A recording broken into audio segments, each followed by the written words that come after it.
We now turn to Mr. Reed Stark. You're recognized for 5 minutes, sir, for your oral remarks. Chairman Wagner, Ranking Member Sherman, and members of the committee, it is my honor and privilege to sit before you today. Thank you for inviting me to testify. Some catchphrases are awesome, like "May the Force be with you." Some catchphrases are hilarious, like "More cowbell." And some catchphrases are baseless and misleading, like Theranos' mantra that one tiny drop changes everything.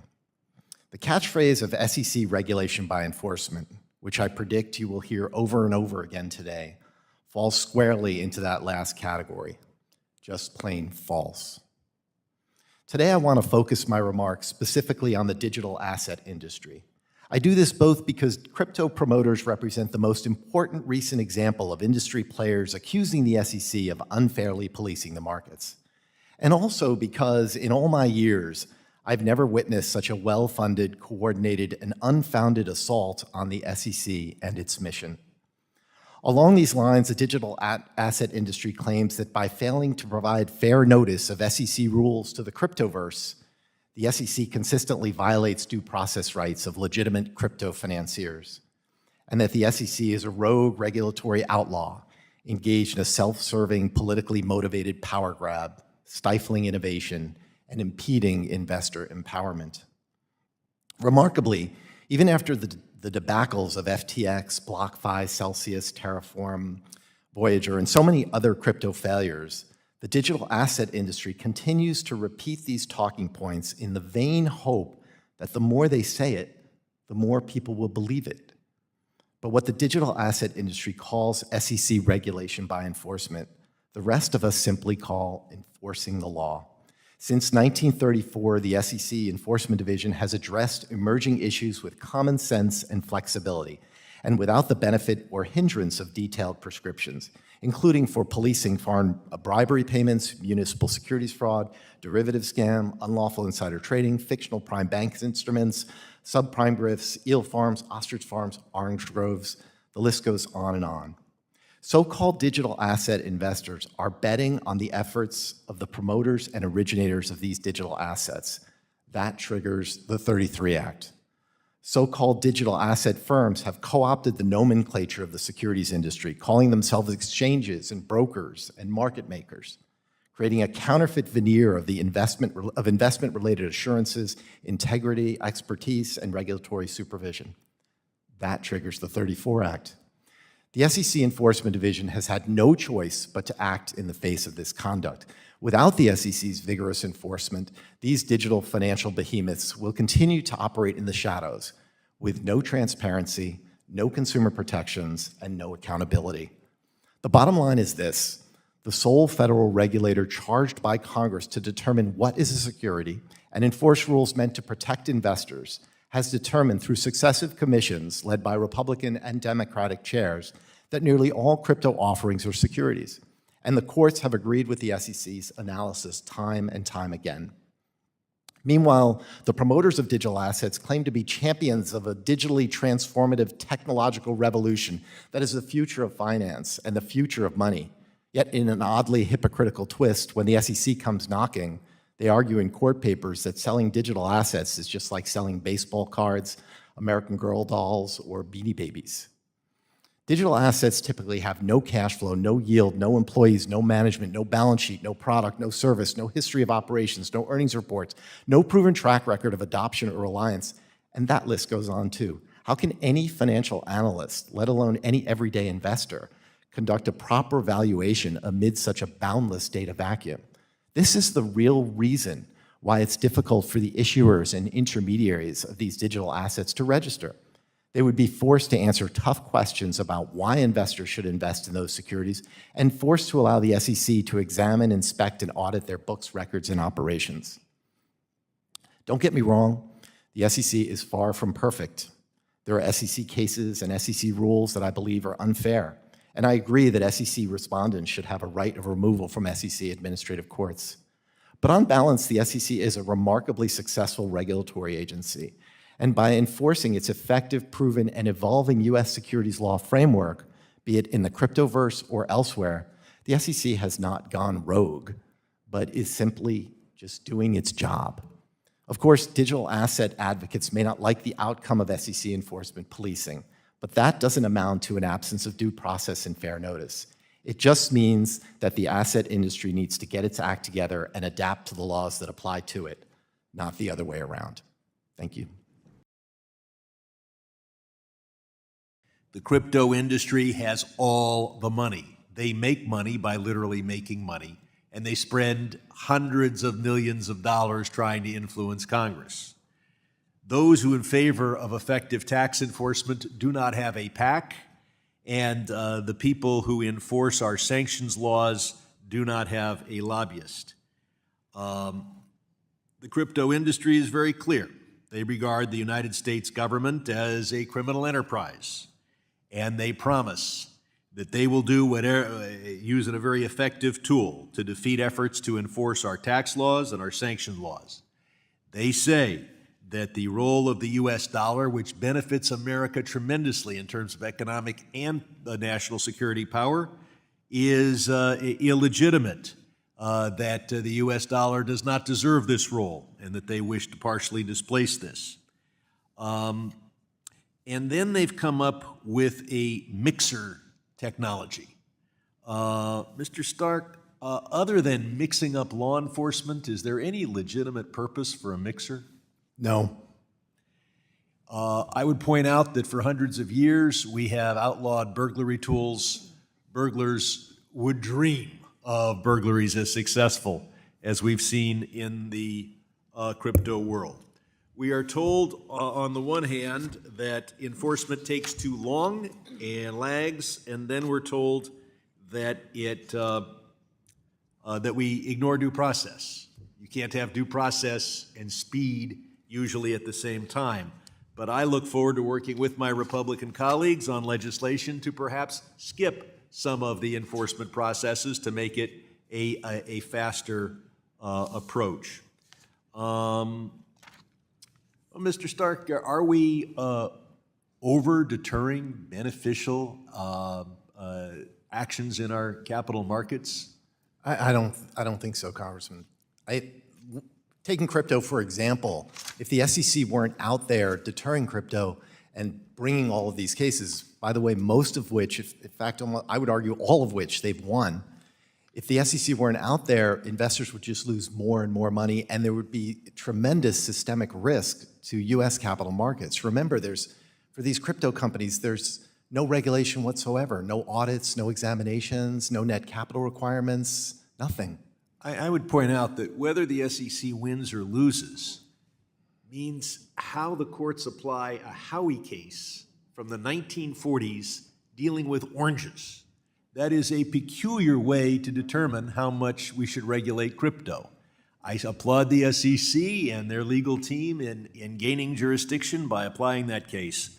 But Congress should vest all authority, or should vest full authority in the SEC to regulate crypto. No investment area has been the subject of so much investor fraud. No investment promises to undermine the role of the U.S. dollar and to defeat U.S. law enforcement.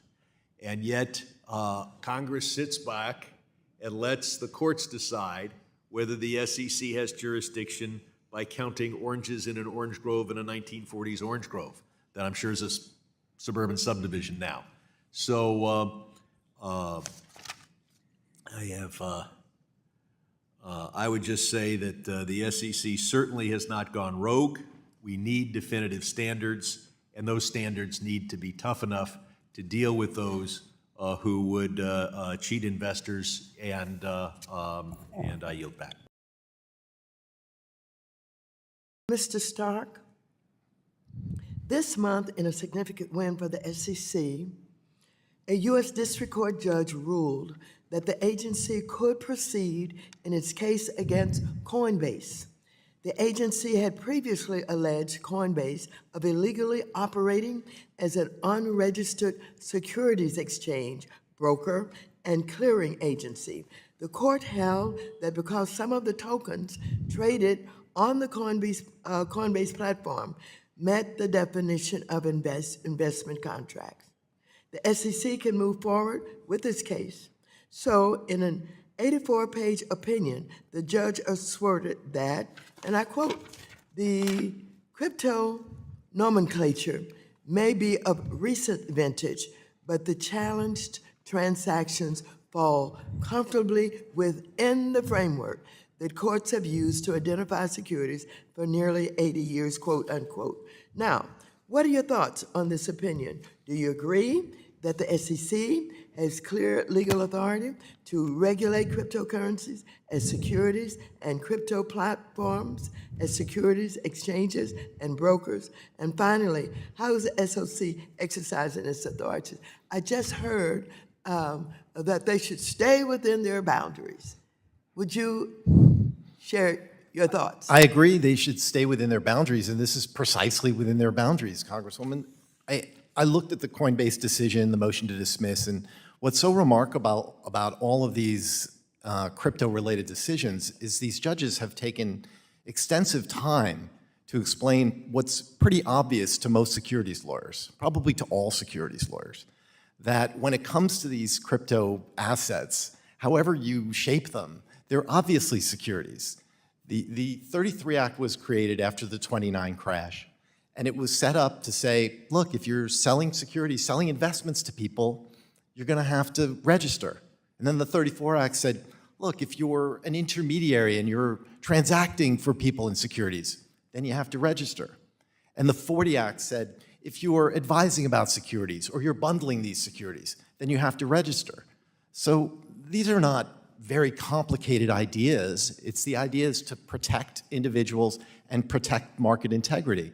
And time and again, if you look at all these decisions, and I've read every single one of them, you're talking about almost 200 SEC cases that are crypto-related. And you have the LBRY case, the Kik case, the Terraform Labs case, where judges have really gone out of their way to present exhaustive analyses about why these tokens, or whatever you call them, why this mathematical formula of digital asset is a security. And I think it's pretty obvious to these judges and pretty obvious to most securities lawyers as well. Thank you very much. I also heard, I think that's Mr. Rowland, Foreman say that we should be careful about penalties, that we're charging too many penalties. Too many people inside the SEC have the ability to establish what the penalties are. Have any thoughts on that? Absolutely. I agree with Mr. Vollmer that when it comes to penalties, the statutes that are written talk about violations. But I find it surprising that this committee is talking about things like violations of SEC statutes. Look at the recent sentencing of CZ in the Binance scandal. That Binance paid a $4.3 billion fine. That's, I think, the largest in history with respect to their anti-money laundering violations.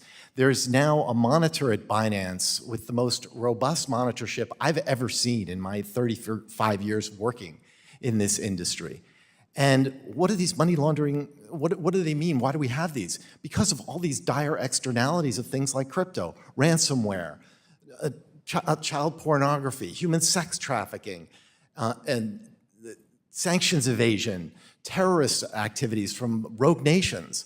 That's why we have these AML, important AML requirements, and yet CZ was sentenced to 4 months. I'd much rather see a hearing on that.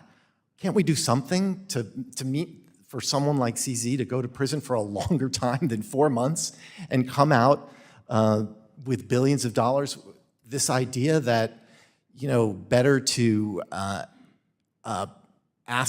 beg forgiveness than ask permission, it's become a crypto rhetorical staple. And so when I look at these sentences, that's what I feel like we should be talking about, Congresswoman. Thank you so very much. And I yield back. Mr. Morgan, you provided 2 compelling examples of people who I think probably did get hurt by the system. I don't know all the facts, but they seemed quite compelling as you provided the information, and I assume that there's true. But also there were other statistics that were thrown out showing how many enforcement actions there are. There's so many. I have to tell you, the law gets it wrong sometimes. I mean, all the way up to innocent people being convicted of murder.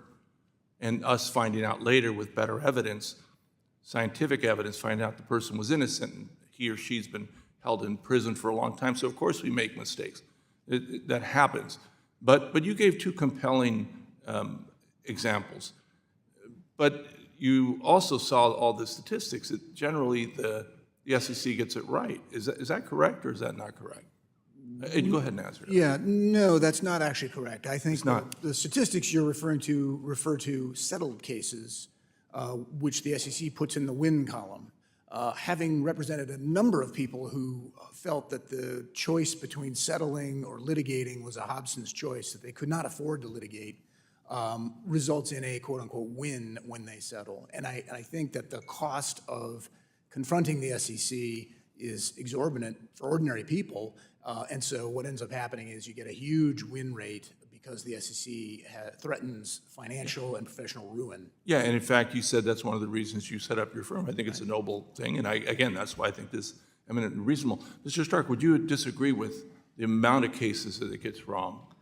Yes. Absolutely. I've worked at the SEC for almost 20 years in the enforcement division, including 11 as chief of the Office of Internet Enforcement. And I think every case we ever did in the Office of Internet Enforcement, we got right. And I think majority of staff would feel that way. I bet you got a couple wrong, just to be honest with you. I mean, been around the courts long enough, but I'm sure you think you got them all right. They always do, but which is fine. I mean, that's one of the reasons we have these discussions. And I think there should be some zeal on the part of the people who are at these you know, whether it's law enforcement or SEC. So I think that that's appropriate. Mr. Morgan, I don't want to pick on you, but you also said something else that was quite compelling to me, and that is, and I want to quote you because I think this is correct, that markets are entitled to transparency. I think you said that. I don't want to put words in your mouth, but I believe that that's what you said, and I agree with that. So I look at the information of ESG, and I see that some on the other side and some states don't want that information to be transparent.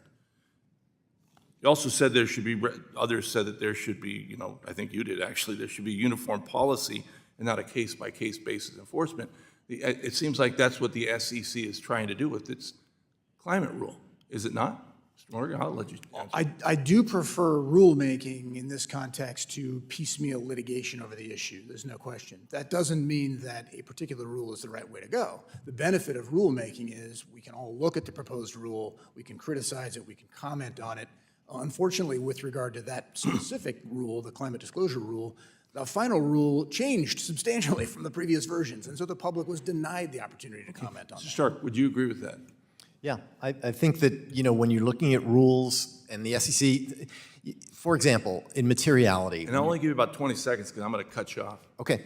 Well, when it comes to materiality, for example, in the area of cybersecurity, you can use the materiality standard or you can use the specific rule that the SEC has come out with. I think the materiality standard would be a lot better than the rule because the rule seems kind of random to me in requiring a disclosure in 4 days. That's how to answer your question quickly. No, that's fine. I think Mr. Morgan is right, though. But I am going to Sometimes cut they're you worse. off, as I promised. And the reason for that is, at the beginning, they said that, you know, we need to enhance public trust of these institutions. The public trust in our institutions are falling. They are. When you call these institutions fake, when you have the former president, you know, today going before a court with pornography star, all this stuff, of course, our institutions. So we have to change, and that's why I think this hearing was so good. Thank you. I yield back. All of that brings me to crypto, Mr. Stark. You mentioned in your testimony that crypto has evolved into a killer app for criminals. I don't think you said it's evolved into a killer app for investors. I've got some similar concerns, especially with respect to Tether and some of the reports that, you know, as a stablecoin, it's helping to fund Russia's war machine. The overwhelming majority of the crypto funding that Hamas has used has been through Tether and the Tron network.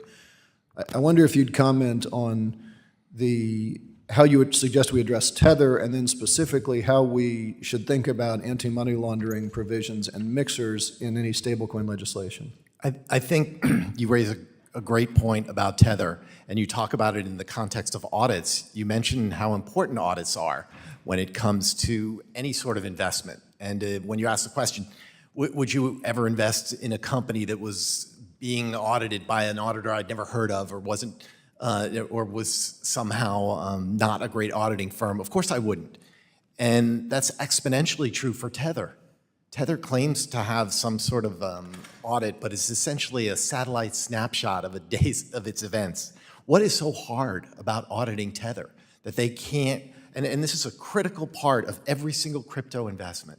And they've been saying for years, we're gonna get an audit, but they haven't. What would be so hard? Any of us on this panel could conduct that audit. You're just gonna look and see whether the tethers are actually backed by real US securities of some sort. So I'm almost out of time, but I just want to flag myself and Mr. Sherman, Mr. Foster, Mr. Cleaver introducing a bill this week specifically to clamp down on mixers and to say that until we've studied and have a good audit trail, the presumption should be that these are money laundering channels. Let's go through, get that cleaned up and fixed it, and hope to get Absolutely. broader support to bring forward. Thank you. I yield back. Mr. John Reed Stark. I'm going to refer to a document that was submitted by the ranking member a little earlier. It's an article in Politico Pro dated last Friday, so May 3rd. The title is "The Law is Catching Up.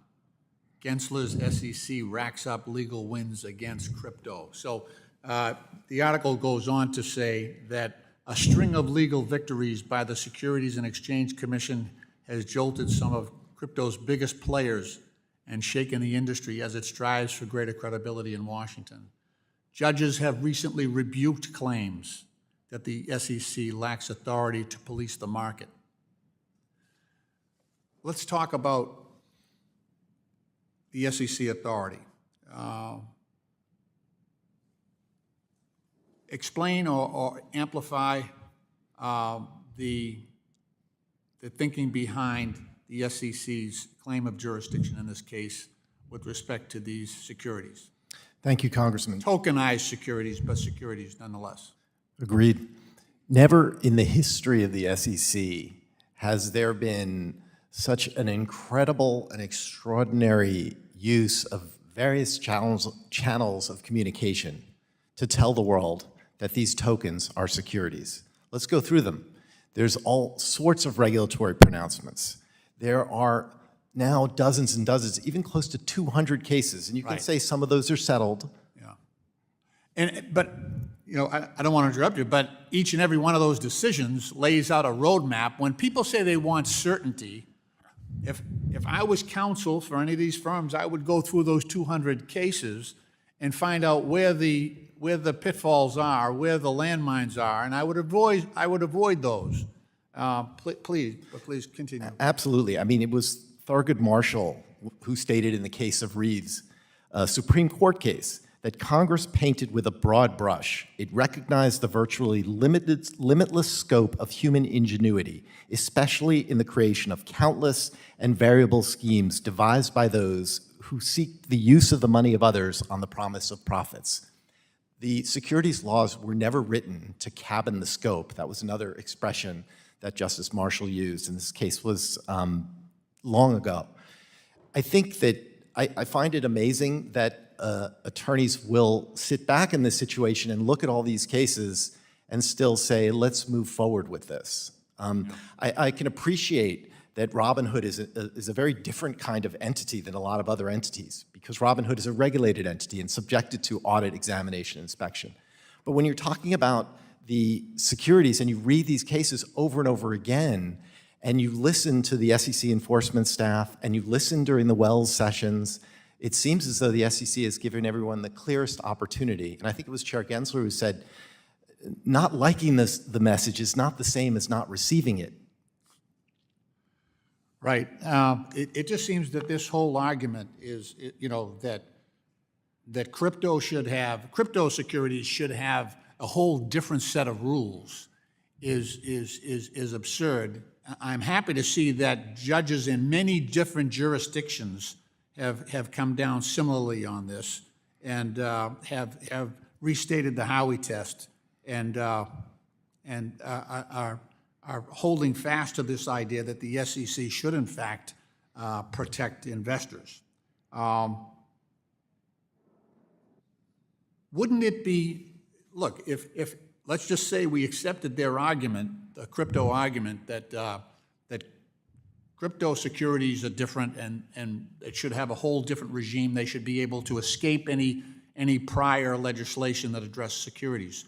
Wouldn't the traditional securities industry just shift over, tokenize their securities, and then be able to avoid all of that legislation as well? Absolutely. And that's what the crypto industry tried to do. They started with initial coin offerings. The SEC sued and said those are not securities. Then they moved on to simple agreements for future tokens, SAFs. The SEC sued, courts found they were securities. Then they went on to staking products. The SEC sued, courts found they were securities. Same thing with lending products, BlockFi and Celsius. The SEC sued, they found they were securities. They keep wrapping these up in some sort of new kind of paper, but it's really commonsensical, Congressman, when you look at these. People are investing on the efforts of others, and unless you want to repeal the 1933 Act and the 1934 Act and the 1940 Act, there's no other choice but for the SEC to act. Thank you, Madam Chair. I yield back.